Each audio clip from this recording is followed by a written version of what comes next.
ಎರಡು ಸಲ ಹತ್ತಿದ್ರಾ? ಹೌದು, ನೆನ್ನೆ ಶ್ರೀವಾರಿ ಮುಗಿಸಿ ಇವತ್ತು ಅಲಿಪಿರಿ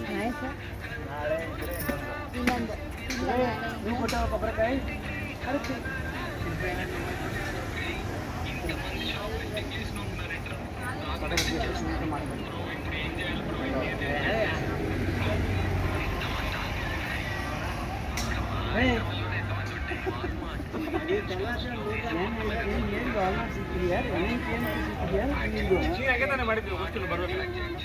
ಮಾಡಿಲ್ಲ ಗುರು ಆ ಥರ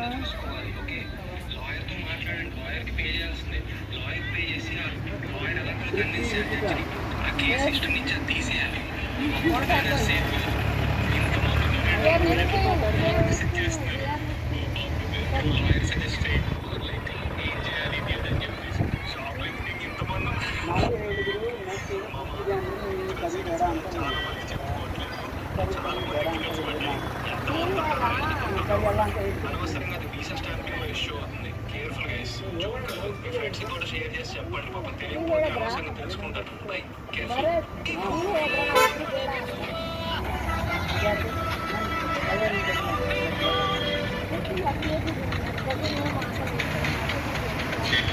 ನನ್ನ ಜೀವನ ಒಳ್ಳೆ ಮಾಡಿದ್ದು ಕೆಲಸ ಮಾಡಿದ್ದು